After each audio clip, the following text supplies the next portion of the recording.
We have to talk about Josh Allen.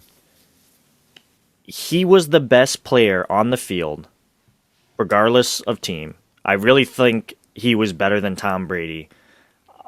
The man rushed for over 100 yards. He threw for over 300 yards.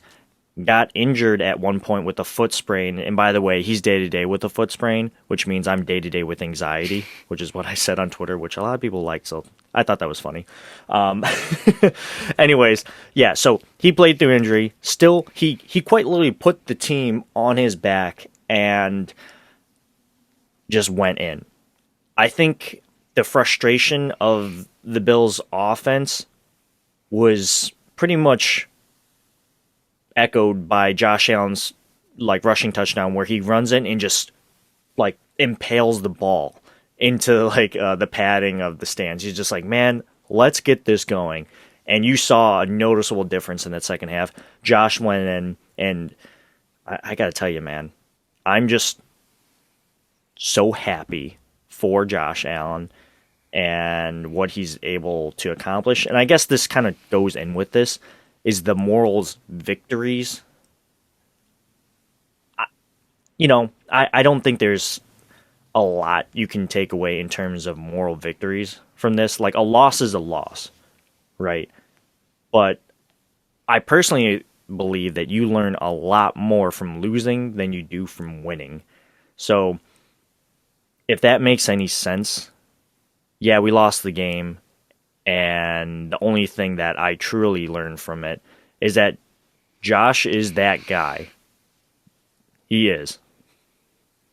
Amongst other things I learned too, but that was the most important thing. Yeah, he outside of that one interception, he was incredible in this game.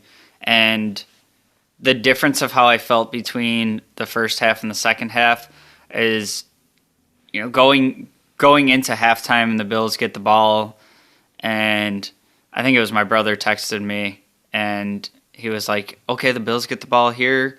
They double dip. They can score here. They get the ball back, score. It's a 10-point game. Like, this is far from over.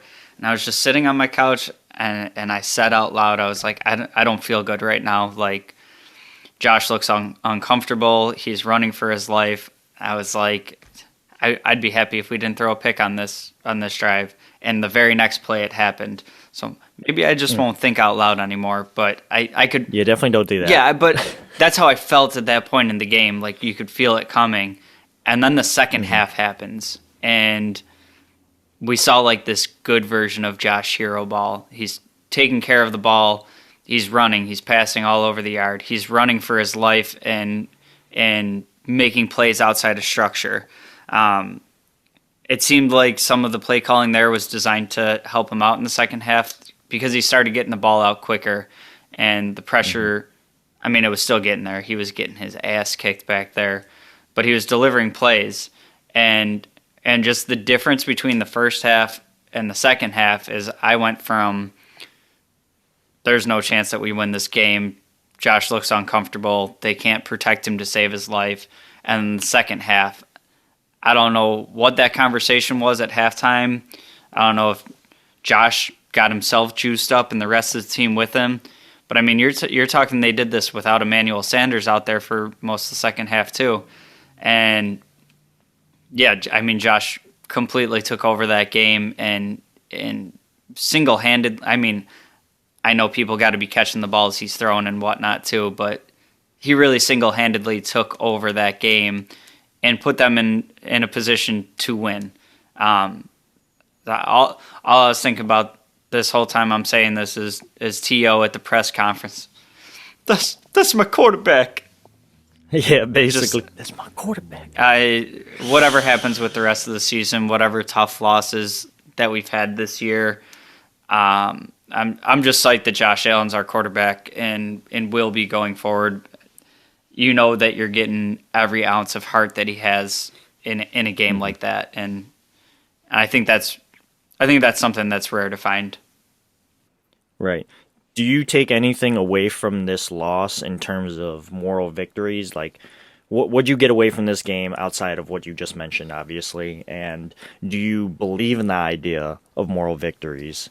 So under different circumstances, I would have a wheelbarrow full of silver linings, moral victories. I mean, you went on the road, you took on the Super Bowl champions, you put yourself in a huge hole.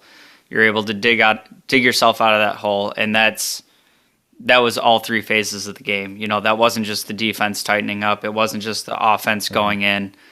Like, it doesn't matter if the offense put up those 24 points if the defense didn't complement it. If Matt Hawk didn't have his best punt of the season. Shout out out Matt Hawk. It's coming around. Yeah. So, I mean, there's just a bevy of good things I could say about this game. And if this was like week 5 and our second loss, or, you know, like I said earlier, if we had won that New England game and then come in here and taken an epic loss like that, I'd feel a little bit different. But now, the position the team put themselves in and where we're at now, it's kind of like, there's no room for moral victories because you're in the 7th seed, and depending on what happens across the AFC, you might be in a win-out situation just to make the playoffs based on some of the losses that you've taken this season. So I guess one silver lining you can throw into it is taking that loss. It was at least an NFC team, so we don't have to add that into tiebreakers as another AFC loss. But yeah, in different circumstances, there's a lot of great things you can take from this game, but it's kind of hard to see them right now. So basically, what Justin and I just gave you was yes and no.